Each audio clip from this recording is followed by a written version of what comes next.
കണ്ണൂർ മട്ടന്നൂരിൽ തെരുവുനായ ആക്രമണം, 2 പേർക്ക് കടിയേറ്റു. ഇടപ്പഴശ്ശിയിൽ തെരുവുനായ ആക്രമണത്തിൽ നിന്ന് തലനാരിഴയ്ക്കാണ് വിദ്യാർത്ഥി രക്ഷപ്പെട്ടത്. കുട്ടിയെ തെരുവുനായ ഓടിക്കുന്ന ദൃശ്യം 24 ലഭിച്ചു. പ്രേക്ഷകർ കാണുന്നത് ആ ദൃശ്യമാണ്.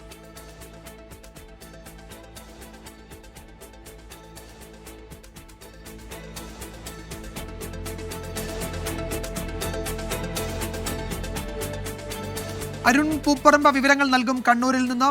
അരുൺ, ആ കുട്ടിയെ തെരുവുനായ കൂട്ടമാണ് ആക്രമിക്കാൻ ഓടിക്കുന്നത്. ഒരു കൂട്ടം തെരുവുനായ്ക്കളാണ് ഒരു കുട്ടിയെ ആക്രമിക്കാൻ വേണ്ടി പിന്നാലെ വരുന്നത്. കാണുമ്പോൾ തന്നെ ഭയമാകുന്നു. ഇത് എവിടെ നിന്നുള്ളതാണ് ഈ ദൃശ്യം? ഏതു ഭാഗത്തതാണ്?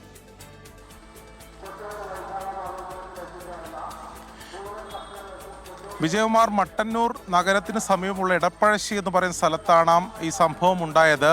ഇപ്പോൾ വിജയകുമാർ സൂചിപ്പിച്ചതുപോലെ തലനാരിഴക്കാണ് ആ കുട്ടി രക്ഷപ്പെട്ടത്. ഇന്നലെ വൈകിട്ടാണ് ഈ സംഭവം ഉണ്ടായത്. സ്കൂൾ കഴിഞ്ഞ് ആ വീട്ടിലേക്ക് പോകുന്നതിനിടെയാണ് ഈ തെരുവുനായ കൂട്ടം, ഫാത്തിമ എന്നാണ് ആ വിദ്യാർത്ഥിയുടെ പേര്, ഫാത്തിമയെ ഓടിച്ചത്.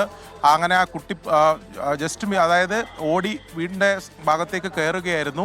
ഇല്ലെങ്കിൽ പെട്ടെന്ന് അവിടുന്ന് ആൾക്കാരും കണ്ടു, ആ ആൾക്കാരും ഓടിക്കൂടി. ഇല്ലെങ്കിൽ ഒരുപക്ഷെ ഈ തെരുവുനായകൾ കൂട്ടത്തോടെ ഈ കുട്ടിയെ ആക്രമിക്കുകയായിരുന്നു.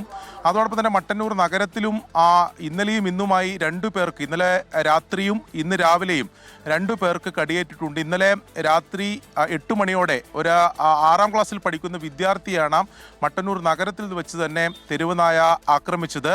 ഇന്ന് രാവിലെ ആ നഗരത്തിൽ പത്രവിതരണം നടത്തിക്കൊണ്ടിരുന്ന മറ്റൊരു യുവാവിന് നേരെയും തെരുവുനായ ആക്രമണം ഉണ്ടായിട്ടുണ്ട്. ഇവർ 2 പേരും മട്ടന്നൂരിൽ ആശുപത്രിയിൽ തന്നെ ചികിത്സ തേടിയിട്ടുണ്ട്. നഗരത്തിൽ തെരുവുനായ ശല്യം രൂക്ഷമാണെന്ന പരാതിയാണ് ഈ ഘട്ടത്തിൽ ഉയരുന്നത്. ഇന്നലെയും ഇന്നുമായി നടന്ന സംഭവങ്ങളിൽ 2 പേർക്ക് പരിക്കേൽക്കുകയും ഈ വിദ്യാർത്ഥി തലനാരിഴക്ക് ആക്രമണത്തിൽ നിന്ന് രക്ഷപ്പെടുകയൊക്കെ ചെയ്തിട്ടുണ്ട്. ഇതിൽ നഗരത്തിൽ തന്നെയുള്ള തെരുവുനായ ശല്യം അത് പരിഹരിക്കുന്നതിന് വേണ്ടിയിട്ടുള്ള നടപടികൾ നഗരസഭ ഉൾപ്പെടെ സ്വീകരിക്കണം എന്ന ആവശ്യമാണ് നാട്ടുകാർ ഉന്നയിക്കുന്നത്. വിജയകുമാർ.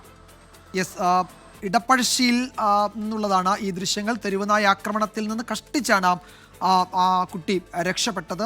അത് അടുത്ത് ചില ആളുകളൊക്കെ ഉണ്ടായിരുന്നത് കൊണ്ട്, അവർ ബഹളം വെച്ചതുകൊണ്ടാണ് ആ നായക്കൂട്ടം പിരിഞ്ഞു പോയത് എന്നാണ് ദൃശ്യങ്ങളിൽ നിന്ന് വ്യക്തമാണ്. അരുൺ പൂപ്പറമ്പ് അത് സൂചിപ്പിക്കുകയായിരുന്നു.